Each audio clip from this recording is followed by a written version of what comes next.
everybody, welcome to a Monday morning edition, Box Seats. Your host, Frank Holder, here with comedians known as Talent and Fig. And of course, you guys know how we get down. We get down with the comics who've been in the comedy game for a very long time, who've been in films, specials, festivals, traveled the world. Now they're in something that we call a show called Box Seats, where we talk about sports. It's like barbershop talk. We get ready to have a great time. We talk about some sports and just see what everybody's doing. First and foremost, Talent, how was your weekend? And Fig, how was your weekend? I had 2 thumbs up this weekend, baby. 4 for 4 comedy shows. I work with my son. I'm flying high right now, big dog. I gotta say, Talent, I saw the pictures of that, man. I was kind of envious, man. I can't even imagine. Fig, how was your weekend? Man, it was lovely, because I was having the bubbly. It's always bubbly. Always lovely when you got the bubbly. That's what I'm trying to. Let's jump into the show. You know how we get down. The show's called Box Seats. We talk sports. Let me jump up first and do the COVID report real fast. We all know that the NCAA tournament, they had to pick their teams that is going to basically compete in the tournament this weekend. And NCAA picked their teams. But I didn't hear too much about this, that Virginia and Kansas have quarantine issues, and there's a lot of players on their team. If they don't come in with the amount required to play a basketball game, they will have to withdraw from the NCAA tournament by 6 p.m. tomorrow. Now, Talent, we've talked about this all the time, man, how COVID can basically affect some of these teams who are competing or about to compete. Again, these young boys have been playing ball for a long time, especially these guys have been seniors. Hell, let's be honest. Some of these guys have been juniors or sophomores, actually, and now they might not even get a chance to compete in the NCAA tournament at all. So when you hear about that, Talent, what's your thoughts?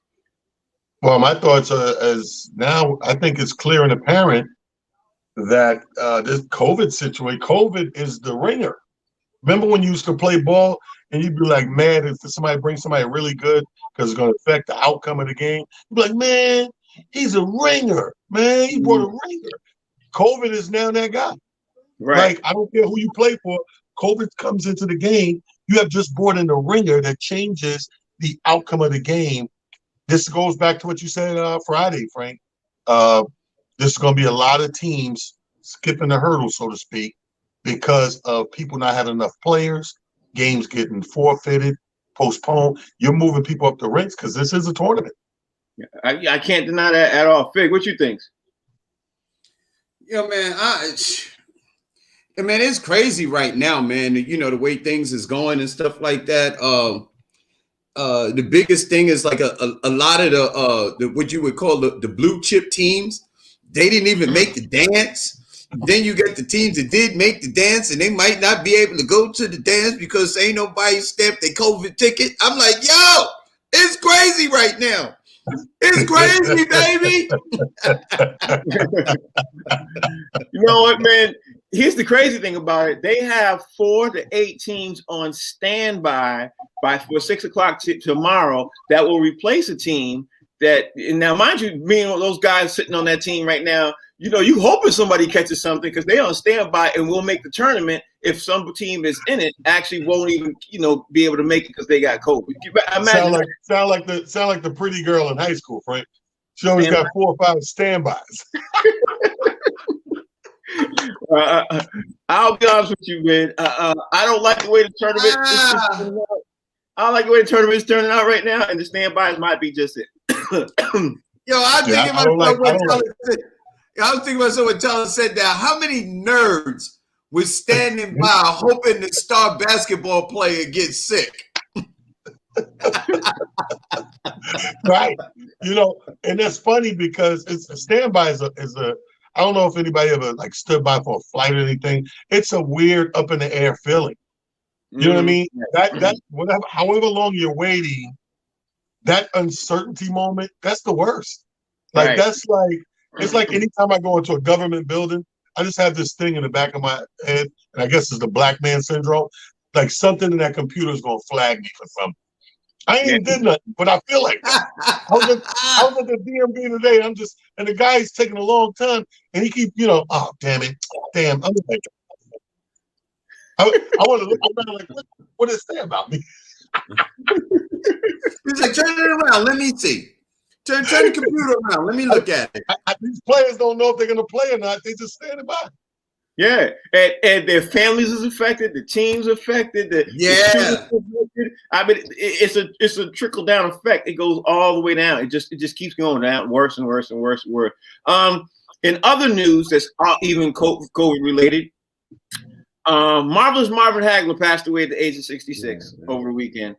News got dropped last night that it was COVID related, which is really sorry about that. I didn't know What? he passed away. Then I found out last night after reading more about it that it was COVID related. And Marvelous Marvin Hagler, as we all know, man, was one of the best fighters to fight in this game. And I'm gonna throw this out there to you, talent. I'm gonna say, man, I love the fight, but I still think that his last fight when he lost to Sugar Ray Leonard, he was robbed. I think the judges had it in for him. I also thought that I was going to see him fight again. You know what I mean? But he walked away from boxing. He was happy with, he was unhappy with the judges. But he walked away thinking that the sport was fixed, and never saw, we never saw him again in the ring. You know what I mean? And I agree with you. But even though that happened, great career. Go ahead, man. What you gonna say? No, I agree with you. I felt the same thing. I felt that he got robbed. I felt that first of all, the fight was disappointing. He still should have won. Sugar Ray did a lot of running around that fight. I wasn't impressed at all. And he is one of the greats, no matter who you're a fan of. To show you how much people forget as time goes on, the day he died, we were in the lobby of the 2 shows. We had 2 shows, and me and a couple of them talking. And he was like, yeah, he was cool, but Tommy Hearns hit harder. And I'm like, oh, you mean the Tommy Hearns that he beat in 3 rounds? Right. In 60-something seconds. Yeah, he beat him. He beat his ass in 3 rounds. So, Hagler was a bruiser, man. His conditioning, everything was at the top of the game. There was nothing you could pick apart about him and say he didn't do this, couldn't do that. He was a fighter's fighter. And when I heard that news, I was floored, man, because I loved him. And he was young. He didn't go out as an old man. He was still young. And the family said it was unexpected. And then I hear it was COVID related. Yeah, I like that term you used just now, fighter's fighter, because he was a dog. Like Fig says, he was a dog in the ring. There's no doubt about it. Yeah. Fig, what's your thoughts about Marvelous Marvin? Man, one of the greatest, man. One of the greatest of all time, man. It's kind of funny that Talent was talking about the fight between him and the hitman, Tommy Hearns, man. I literally watched a video of that fight today, man. And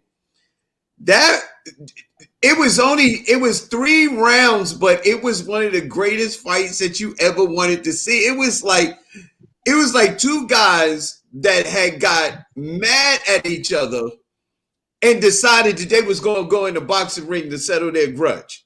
It was bananas, man. It was one of the greatest fights that you ever wanted to see that lasted for a short period of time. Like you said, Marvin Hagler was he was just a sound fighter. He was a fighter's fighter. He had no weaknesses. He was a bruiser. He'd come in there and just do whatever he had to do to win. A top fight, I think when he fought, I believe his name was Anafermo or Anafamo or something like that.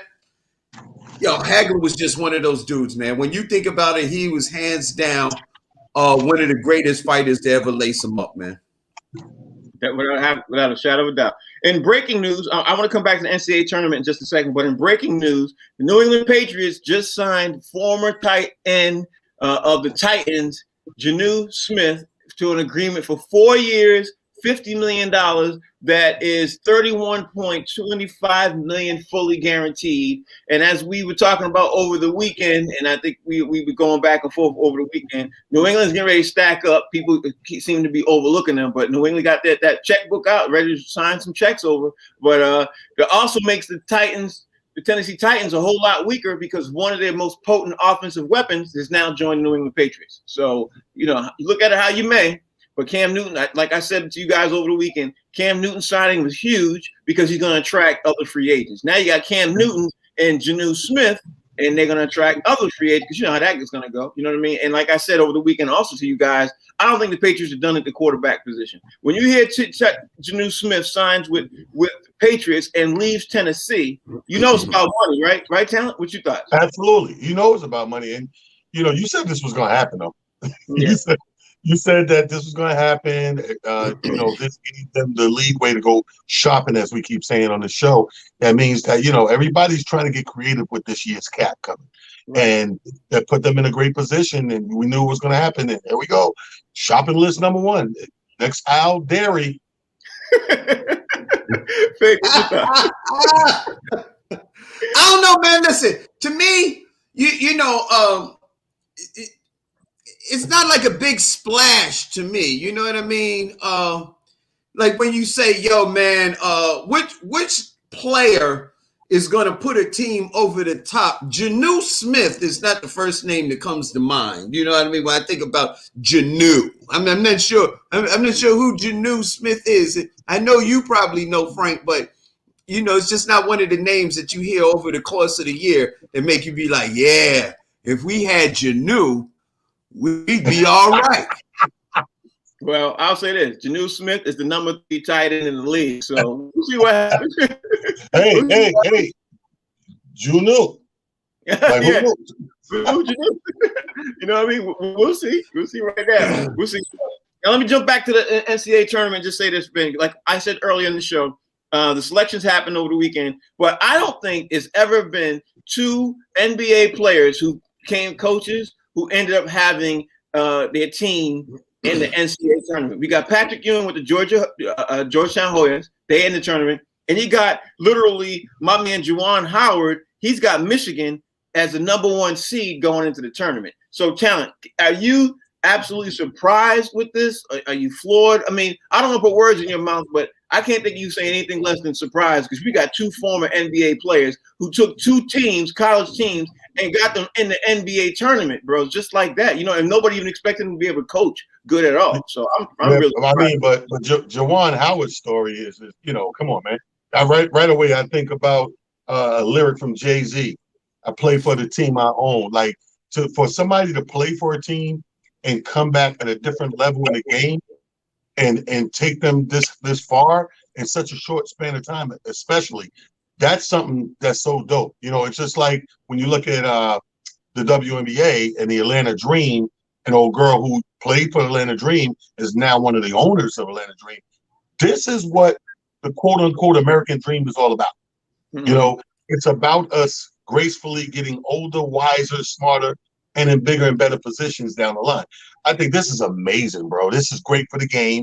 It's great for everything. Fab Five all over again. Maybe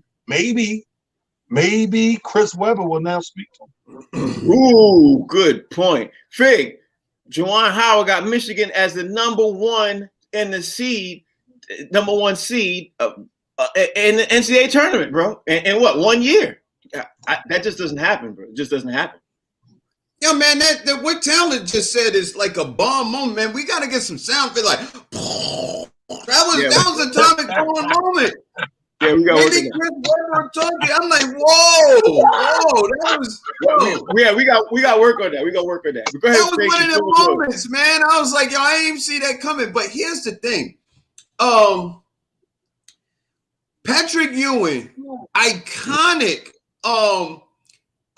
college player, top player. Juwan Howard, iconic, top college player. Both had stellar careers in the NBA. And then coming back and being able to coach on the college level, and Patrick Ewing coaching his alma mater, Juwan Howard, man, it's just this kind of thing doesn't happen. And just maybe these 2 guys doing so well in such a short period of time will open the eyes of some of the people that make the decisions to give some of these Black players an opportunity to excel on, at the coaching level.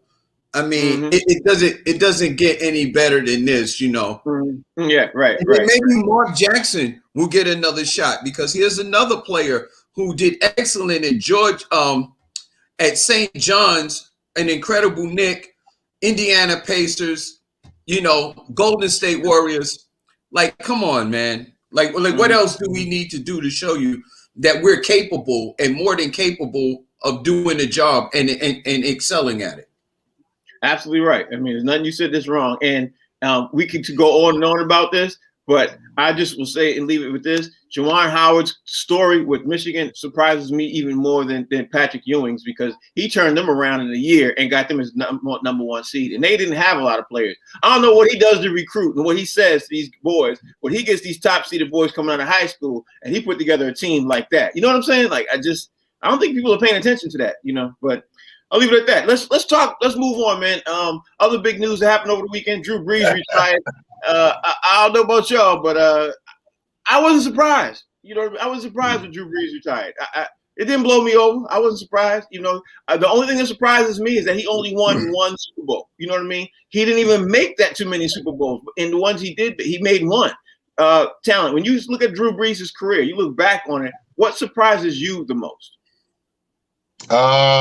I'm surprised he didn't quit after he got hit in the ribs. I would have quit mid-season. I would have like, hey, I would have had a camera. I would have had a camera in my hospital bed. Yo, I'm done, yo. Who hit me? Who hit me? It's crazy. When Chris Tucker, Rush Hour, which one of you? I would have did one of those. I wasn't surprised either, Frank. Actually, I'll be honest with you, and it's probably not a popular opinion, but I feel like good riddance. I feel like my feelings towards Drew Brees changed when he went. Remember, he made the news and went viral for the insensitive comments about the whole taking the knee thing. When he chose that side and became one of those people who tried to change the narrative of what was going on with taking the knee, I said, we're not playing for the same team at that point, so I can't back you and root for you. So I'm like, kind of like good reading. It's like a turnover. Drew Brees, after he said what he said, I look at him like those old guys in the government right now. Like we need to change them out, and because times have changed, so we need to change them out to fit the times, so we get a little more equality. So I mean, great job, great record, and all that, but I was no longer a fan of it. Okay, that's fair to say. Fig, what's your thoughts? He's a Lilliputian. Drew Brees is a little teeny guy, man. Hardly any athletic ability, and was able to do some of the things that he did. When you think about Drew Brees, he didn't have he wasn't fast, he wasn't super athletic. Nothing he did jumped out at you, as an individual talent, but he was able to succeed on the highest level.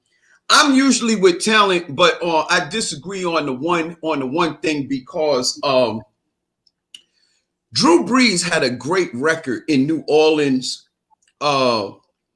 being socially active, philanthropic, did a lot of stuff during and after Katrina, and really ingratiated himself to the New Orleans community.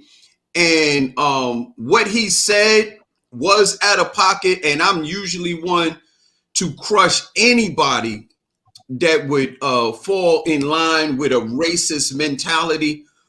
But he made amends. He apologized profusely about his position and what it is that he said. And because of his record previously and what he's done after, I would like to just take that moment and give it, attribute it to a glitch in his, in a long record of him doing the right thing. And I'm usually not that dude. You know what I mean? Like, if you say something negative, I usually pounce on you. I don't think that's his character, overall. He didn't understand what the whole, he glossed over it. Just be honest. He glossed over it. He didn't understand what the taking the knee thing was. And some of his teammates had to pull him aside, and he corrected that really quickly. But the thing, talent said one thing, though, he's right about one thing. he should not have said anything about it until he should have did his homework. You know what I mean? If you're right, absolutely, because you're in such a pivotal position, you're the quarterback of the New Orleans Saints in a city and you know, in a state and a city that is predominantly black and they have a lot of issues. If you don't know something, man, you know, don't your mama always say this? Don't say nothing. Don't say it. You don't know nothing about it. Just sit back. But see, here's my thing. It's one thing to not know something. To me, it's another thing to have a different take on it. In his statement, he had a different take on it. And in his mentioning of how he felt about it, he negated to understand that he said something like it went one way. He was like, oh, my father and grandfather and all of them fought in the army and the wars for this flag. What the hell you think our grandparents did, Drew? Right. And here's the thing. We fought and came back to the same non-freedom place that we started in. We was fighting in wars before we had rights. And when you say something that insensitive, you know what you're saying, but that's how you feel about it. And I respect how you feel about it, but I also can take my homage and my fandom elsewhere. Like we do it all the time. If a boxer comes out, here's what's going on in the climate now. We shaking trees, right? And we go after one person or one thing, and when you shake the trees, other things are falling out of the trees, and we scratching our head like, damn, him too. And that's what happened. That's what happened. You know what, Frank? The last word on this. My last word on this. You know how we always do on the box seat. We love crackers. No, we all don't. No, we all don't. Some of us don't like crackers, but that's a whole different subject. All right, in other NFL news, Shaq Barrett just signed this morning with the Tampa Bay Bucks. They brought him back 4 years, $72 million. Tom Brady and the team is trying to run it back. They're trying to bring all the boys back, getting ready to see if they can win an NFL, another Super Bowl talent. I mean, they line it up, even though the ball bounced right a couple of ways for them. They think that they're going to get stronger. They think they're going to be a harder team to beat. We shall see, as they say. But when you hear Shaq Barrett signing, if you're a Tampa Bay Buccaneers fan talent, you got to be real excited because they thought they were going to lose him, and he was the anchor of the team. I'm not as excited as he is. He's so excited because 33 or 36 million is guaranteed. Right. Out of 72. Yeah. Come on, you can't beat that. You tell me you signed me 72 million, half of his guarantee? Yeah. He might try to get in there and be a running back. Upon signing. You know what I'm saying? The minute you sign that contract. I think Brady is here's the thing, and me and Frank, we go back to the argument coach player. I think I give my side of the argument a little cheap edge because I think Brady's showing us some coaching general manager skills. Because he's over there not just with his financial breakdown and taking a few dollars less to make sure the pieces are in place. He's the guy that went after these pieces. Let's keep in mind all these problem children that teams are spitting out and throwing away. He done put a motley crew together and won a Super Bowl. He sure absolutely did. And people are giving him credit for that, as rightly so. Fig, Shaq Barrett's running it back with the Bucks, 72 million, 30-something plus, came in instantly when he signed that dotted line. Instantly. Like, what you think about that, Fig?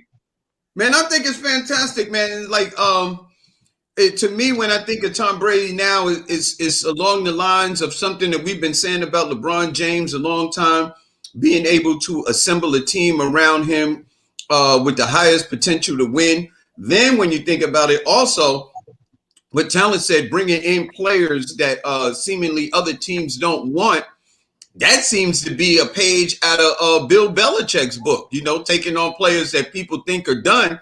And Tom Brady saying, well, no, I think this dude got a lot left in the tank and he can help us win or whatever. I can see Tom Brady right now, man, picking up the phone and like, yo, man, what y'all doing?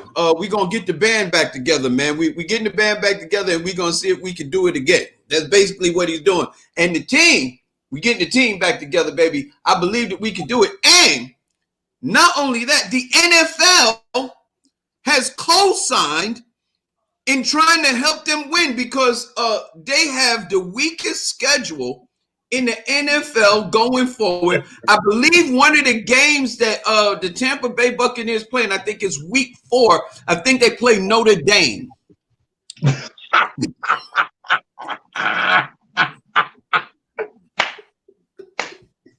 I don't know how weak the schedule or how strong the schedule is, but I'll say this. I wouldn't be surprised if the NFL wants them to run it back because at the end of the day, it's a lot of money for Tampa Bay, bro. You know what I mean? A lot of money in that. You know, they're trying to make more money. Somewhere is a Notre Dame fan mad, yeah, pissed off. Like, what do you mean weak? What you talking about weak? In other NFL news, Aaron Rodgers has got to be real happy too because his running back Aaron Jones re-signed with Green Bay for 4 years, $48 million. And I'll say this: one of the main reasons why Aaron Rodgers was upset because he thought that Aaron Jones wasn't coming back, and he absolutely thought that he was going to sign elsewhere, or he thought Green Bay wasn't going to tag him. Green Bay did not tag him, but Green Bay did re-sign him. So Aaron Rodgers to Dallas is, we already know that's out the window. We know. Obviously, Dallas signed Dak Prescott. We know Aaron Rodgers is happy for at least another year. We could circle back this whole Aaron Rodgers Cowboys thing maybe in a year or so. But right now, Aaron Jones is pretty happy. I'll say this: $48 million, 4 years for running back talent. What you think? I think that's wonderful. I think I agree with you. Maybe we got another year of Aaron Rodgers, in the green uniform out in the frozen tundra. That nothing makes a quarterback more happy than three things. If he gets the receiver he wants, he gets the backfield he wants, and that line. Those three things right there. And you've seen Aaron Rodgers in that last game yelling at the defense. You know what I mean? Because he was working his behind off on the offense, but then he get over it and the defense is getting ran over. He's like, man, do your job. Yeah, yeah. He was upset. Yeah, you seen him? They had a clip of him on the sideline. He got off. He did some miraculous thing. Then the defense like, now do your job. Yeah, he was upset, but then they could turn right back around and say, "Well, you do yours because you didn't score that last possession."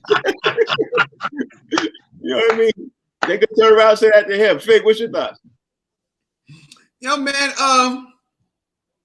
Aaron Rodgers is just that dude, man. I mean, he's always, Aaron Rodgers seems like he seems like a Drew Brees multiplied by 10. Like, right. He's been able to accomplish a lot with a little bit, but Aaron Rodgers just has supreme talent as a quarterback, man. And I don't think there's anybody, fan or player, that would think to themselves, if Aaron Rodgers had the type of team that Tom Brady had last year, that he wouldn't be able to win a Super Bowl. I don't believe there's anybody on the face of the planet that knows anything about football that says, if you give Aaron Rodgers some weapons, they're going to win a Super Bowl. I mean, it's just that simple. And the fact that Green Bay seems to Green Bay has never really made a splash as far as a free agent signing or something like that to make it seem like, oh, this is it. This is Aaron Rodgers' year. It just never happens. Yeah, and a lot of it's Aaron Rodgers' fault because his contract is so huge. You can't make a splash. Yeah, I was going to say that. I don't know about that because listen, if you know how to manipulate the salary cap, you know what I mean, like making most of the money in bonuses, then that leaves up a lot of money in the salary cap and allows you, to be able to sign players. Tom Brady just did it. Jerry Jones just did it with Dak. I mean, it's clearly a way to do it. These guys just don't seem like they're doing it. Yeah, and the reason is because Tom Brady's taking a lot less. Aaron Rodgers has a lot more guaranteed, and you could work with that when you do that, when people are willing to work with you with your contract. But when you get an Aaron Rodgers type quarterback who wants so much guaranteed for so long, for so many years, you don't have that much flexibility because he's just like, no, I'm not moving my contract, just not doing it. I'm not, that hurts you on one side. You know what I mean? And then you can't turn around and complain. You can't get some big name players when you have a huge contract that front on the front side. There has to be some flexibility. Tom Brady is the perfect example. He does not take a lot of guaranteed money. He takes a lot of performance money. Like if he accomplishes this, he gets that. And if he keeps going, you know what I mean? He does that. If he makes a Pro Bowl, if he's in the top 3, but Aaron Rodgers ain't doing that. So what about Patrick Mahomes just restructured his? See, the only thing I'm saying is the players restructure their contract, but they're not losing money. Instead of taking the money for the season and have it against the salary cap, they saying, look, just give it to me in a bonus and give it to me all up front, and then I'll have the salary cap lower, but I'm still getting the same amount of money. They're not taking less money. They're just taking it as a bonus.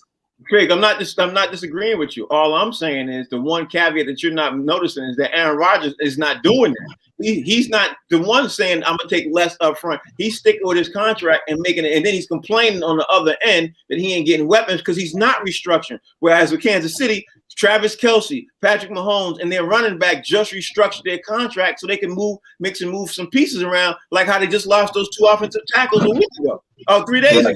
They're making some money move. You know what I mean? You have to, at the end of the day, you're going to pay your QB this amount of money, but you have to be able to willing to move if you want to get a good wide receiver, a good tight end. Good. I just have one question. I just have one question to ask you. Do we know, because I don't, that Green Bay has gone to Aaron Rodgers and asked him to restructure his contract so they could bring in a big star to be able to help him win? Like, do we know that, or are we assuming that? This is what I do know. I do know for a fact that they've had conversations. I don't know how the conversation went because I wasn't in the room. I only know what the news reports say. So nobody knows. You know what I mean? You can say yeah, you can say no. So I can't answer that question. I can't answer. I mean, guys, look at it like this. Do you think in your everlasting mind that your wife would restructure finances so you can take better care of your side chick? I don't think so. I don't think that's possible. So sometimes that's what we're looking at. Sometimes I think that teams. Let's agree on this. Some teams need something like a Super Bowl or to go super deep into the playoffs or to win a Super Bowl. They need it more than others. I think a Green Bay, after they won with Aaron Rodgers, that killed the monkey off the back following Brett Favre. And I think now they got fans that will follow this team because of the excitement that Aaron Rodgers brings to the team. Yeah, I mean, we need a Super Bowl. Not right now. Yeah, at the end of the day, there could be a huge argument made for what he just said. It could be. But speaking of argument, here's another argument that I think people are going to be arguing. I wish Rodney was joining us today, but there are a lot of people right now saying Russell Wilson is not really trying to get out of Seattle. I read all the weekend. He's not saying that. And talent, Russell Wilson could easily stop all this argument by saying, listen, I'm not going to go nowhere. I just, I had my agent say that weeks ago. I ain't trying to go there. I want to stay with Seattle. He ain't said a peep since his agent released that news that these are the 4 teams I'm willing to be traded to. I ain't never heard no nonsense like that in my entire life. In my everlasting mind, like you said, talent. In my everlasting mind, I ain't never heard no. Listen, in your everlasting mind, I go right back to the same analogy. If your friend releases 4 names of the potential side chicks, right? Uh-huh. You can't say nothing. You can't say your wife's sitting right there. You gotta say, baby, I don't even know these 4 girls. So Russell Wilson is in that spot right now. He got to play like I don't know why they released that or whatever. I'm happy. I was just saying change the salt on the pretzels they sell in the stadium. You know what I'm saying? He's got to play denial right now. Because if people link it to that's how he really felt, you're going to be playing with some animosity in the coming season. I have to wholeheartedly agree with that. Fig, before I jump to you, the Patriots just dropped some news that they just signed the nose tackle from the Miami Dolphins for a 2-year agreement. So they're starting nose tackle. So his name is $16 million, Devon Godhue. They're starting nose tackle. The Patriots just signed him for $16 million just now. Like I said over the weekend, the Patriots getting ready to do some really quick things with that money, and they got to do a lot of things before things open up on Wednesday. They can spend. They spend it. So anyway, Fig, what was your thoughts on what we were talking about just now? I'm with talent. I think it was really about the salt on the pretzels. I think Russell Wilson wants to be a little healthier, when it's sea salt as opposed to iodine salt on the pretzels in the stadium. And I think that's the way to go because it's a known fact that sea salt is healthy for you because it has minerals and stuff in it that turns out to be really good. But I don't think he wants. Look, it don't seem like he really wants to go. And he's with Sierra, and Sierra's been known to eat very healthy, so I can see that happening. You gotta have that, and you gotta change your hot dog to Hebrew National because they answer to a higher authority. So this is the way things go in the state. Let me do this to Fig because this is the most well-rounded sports show I've ever been on or ever even seen, where I could throw up a salt analogy and my co-host could take the ball and dunk it like iodine salt and sodium. So I'm like, how you go from that to sea salt? Well, okay. And we talk about Russell Wilson in the same conversation. Like, how does that? Listen, man. The thing is, man, I think Russell Wilson just wanted a little more say. You know what I mean? These quarterbacks, it's clear that the quarterbacks is like, listen, man, I'm out here every day. I'm playing. At least let me have a little bit of say so. They're the starter team, you know. And I just have to keep referring back to the star players in the NBA. They seem to be given a little more leeway as far as like who they want to play with or who they think that can help them win. And at the end of the day, if you're going to put all the weight on the quarterback's shoulders, then at least let him, make some of the decision. I don't think that's a terrible thing to ask for as a star quarterback, especially one who has been in the league as long as a player like Russell Wilson and has proven himself to be, a quality player and cerebral as far as the game is concerned. Give him a little bit of say so. I think that's all he wants.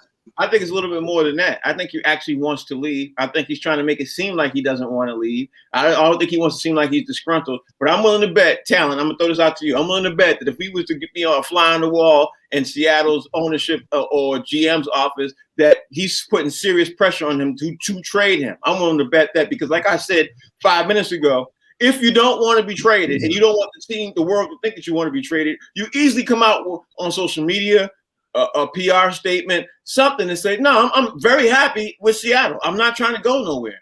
I'm very happy. But he's not doing that. I'll tell you this. If we're talking about him leaving, now I know Fig always jokes about Sierra, but on some real stuff, we got to factor her in the equation because she's still very active in her career. She's still got a lot to do that she aspires to do. So if that's the case, now I got to ask, on the LA teams, on the New York teams, who's that quarterback? Because I see him going to either Mecca.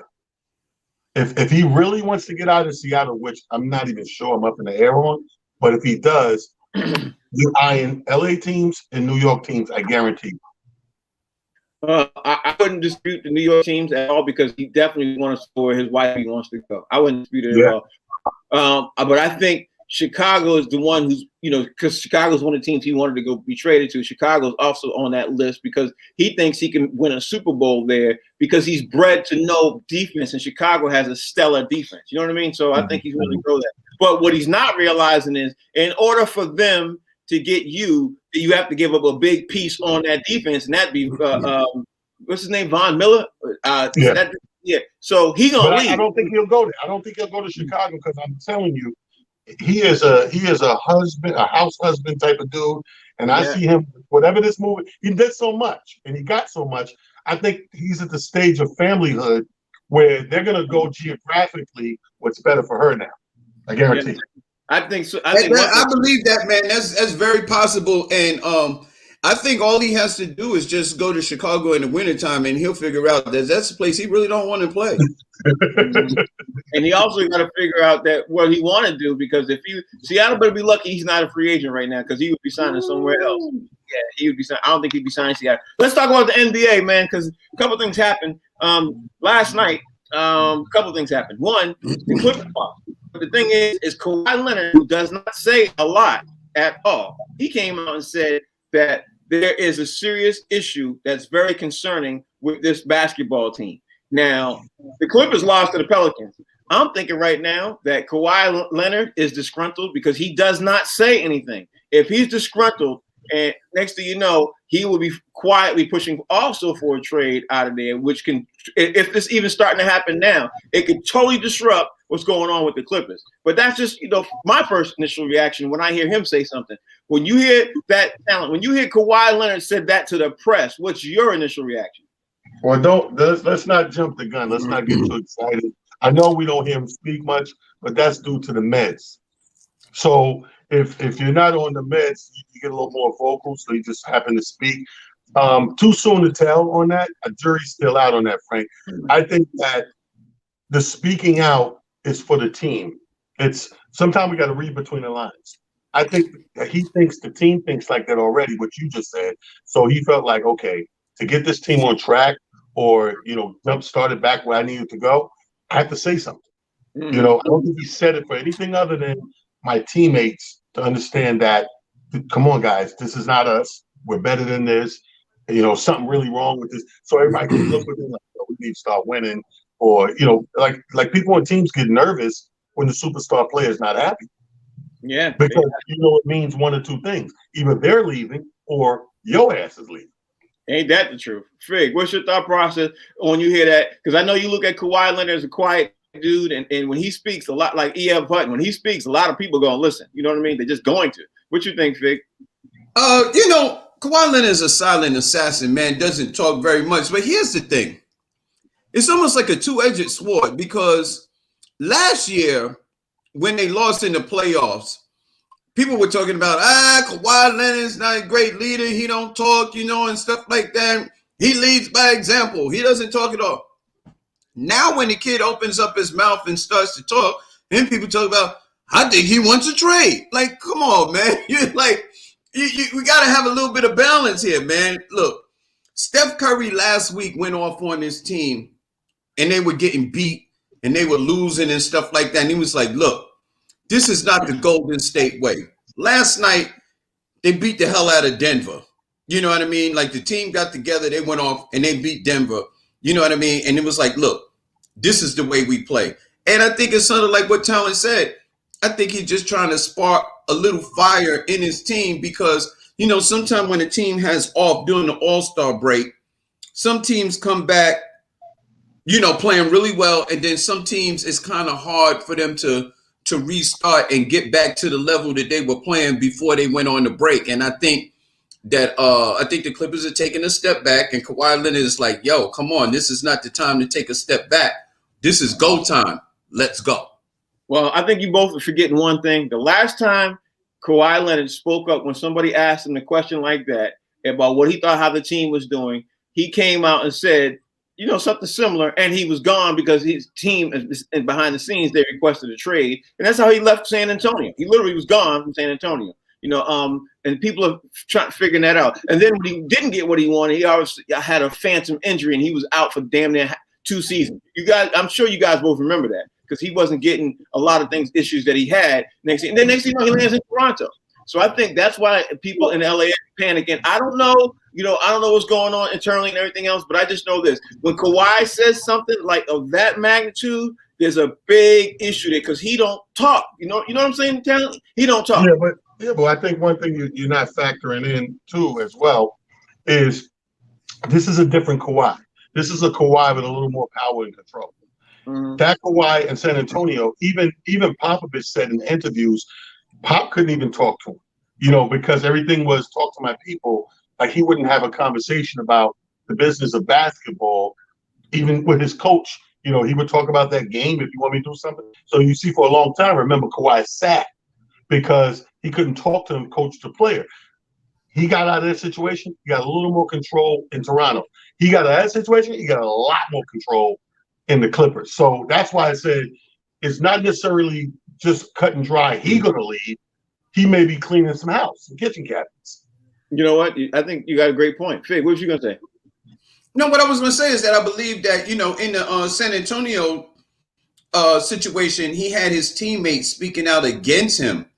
And I believe that was really instrumental in him forcing his way out of San Antonio. When you have the stars of the team, remember Kawhi Leonard was still very, he was a good player, but he was still very young as far as that whole team makeup. He had like Tony Parker, Manu Ginobili, Duncan. And when your teammates, those guys who are the stars and the staples of your team, when they speak out against you, talking about your injury is not that bad, my injury was worse, I think that's what pushed him out of San Antonio because his teammates were speaking against him. And I don't think we have that situation here, with the LA Clippers. No, we don't. But that's not the situation I'm talking about. What I'm saying is when the press asked him something in San Antonio, and he said something similar, and then the press last night asked him something in LA, it sounded similar. I'm not talking about the pressure, because if you want to be honest, there's the same amount of pressure, if not more, now in the LA Clippers, because now you are one of the head players of this team. We brought you to settle this team down and be one of the leaders. Now he is. He is the man, Frank. Let's be clear. He is the man. He's not just one of the men. It'd be different if they got Paul George and then say, let's get Kawhi. They built everything around Kawhi. And then Kawhi was shopping and said, this would be good for us. Let's keep this. That's what I mean by he's sitting in a crazy prettier place control-wise for himself right now. I see him making adjustments as opposed to just trashing and leaving the whole thing. Well, which is the reason why I said what I said, because at the end of the day, when he spoke something similar, you can't tell what somebody else is thinking. But the last time he came out like this, he was gone. You know what I mean? That's the only reason why I think the people in LA, especially the press, they're panicking because, oh my God, they're like, oh my God, Kawhi said this, and then they looking it up. It's similar to what happened in San Antonio. You know what I mean? But he speaks a lot more than people know. A lot of people don't know he did the voice. You ever see Malcolm X movie when the scene when they shot Malcolm? You heard, "Get your hand in my pocket." That was Kawhi doing the voiceover. Everybody know that. Just to clear it up. I think the major difference is between these two teams, Frank, is he was a complimentary player in San Antonio and in LA. Like Talon said, it's his team. And there's nobody that in the NBA that thinks that the Clippers is not Kawhi Leonard's team. That's his team. Yeah. Well, that's the reason why I'm saying I think they might be panicking, because they all recognize that's his team and he's going to be out.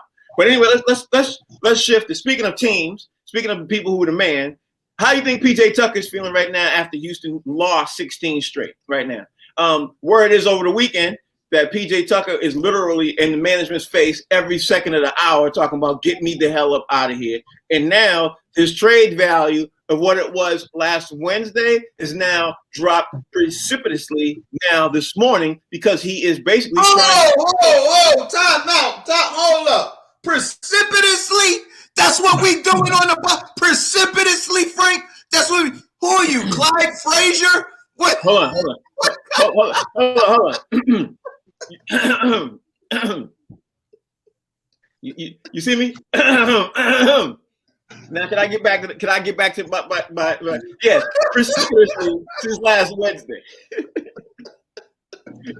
Talent, when you hear that, man, when you hear he's acting like that, right? And he's upset. And that's Houston Rockets have now lost 16 straight. I don't even think they're going to get a sandwich for PJ Tucker. But now let PJ Tucker land on the Lakers, or let him land on Utah, let him land on Denver, let him land on one of these contending teams. You know what I mean? It would be a wrap for a lot. Let me tell you something. You said he ain't even going to get a sandwich. The only sandwich you're going to get, he about to be PB&J Tucker. Peanut butter and jelly.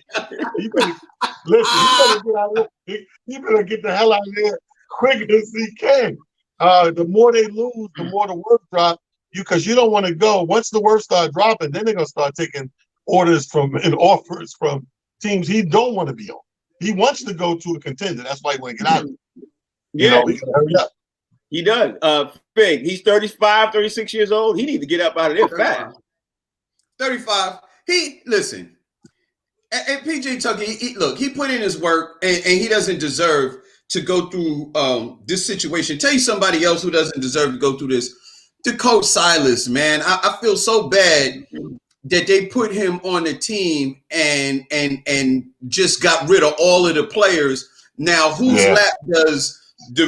lap do all these losses fall on when you don't have any players? It seems like they're gonna put this on Silas, and that is sad. But getting back to PJ Tucker, man, 35 years old, wouldn't call him a LeBron James type player. So how many years does he have left to play? You know what I mean? And have a chance to win a championship or to be an integral part of a team that wins a championship. Clearly, Houston is not it. And I don't blame him, because he came up the hard way, playing in Europe, the G, all that stuff like that, just to make it. and now you're going to go into rebuilding mode. He's like, yo, man, I'm 35. I don't want to be part of a rebuilding mode. Like, get me out of here. Yeah, and also let's be honest. Let's be the big dog in the room. He does not want to be one of those great players who have played on the team and be known, have your number in the rafters, and be walking around when people say, "So, did you win an NBA ring?" And he'd be like, "Nah, I ain't won." He does not want that to be his calling card. It's like, he don't want to be that dude. You know what I mean? Because he probably knows a lot of dudes like that. No, my number is in the rafters. I think all those guys that hang their numbers in the rafters that don't get a ring need to get married. So somebody go, "Did you get a ring?" "Yeah, I got married last year."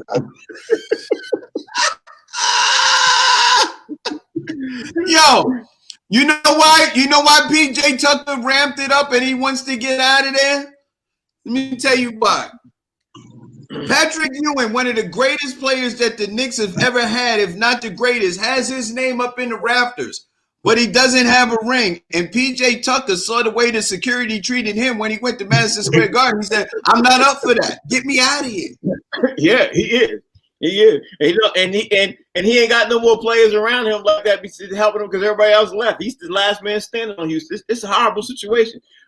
Last thing, man, I want to just throw this out there. Kyle Lowry is in some heated talks to get him traded to Philly. We talked about this a couple of weeks ago. It looked like it might happen. And the Sixers are playing really, really, really, really, really well. And news just flashed across my screen that Juju Smith-Schuster is listening to several other teams, and he might land on another team and might not re-sign with the Pittsburgh Steelers. So take that as you will, talent. What's your which one story jumps out to you most? Juju Smith-Schuster?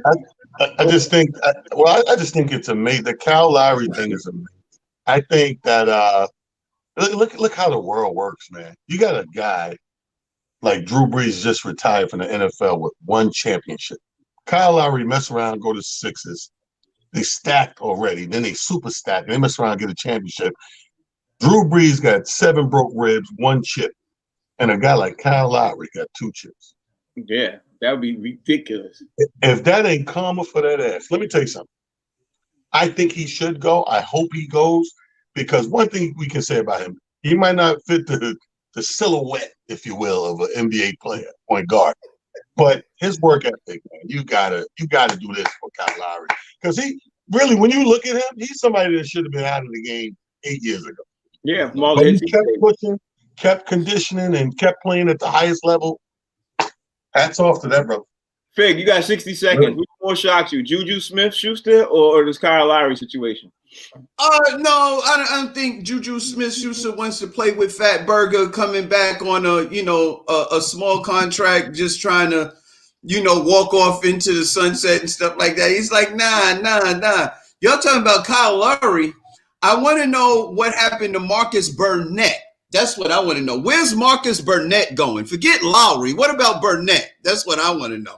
I mean, if we're going to talk about the bad boys, let's talk about both of them, not just Lowry. What about Burnett? What about the other half of the bad boys? Okay. That's what I want to know. Where's he going?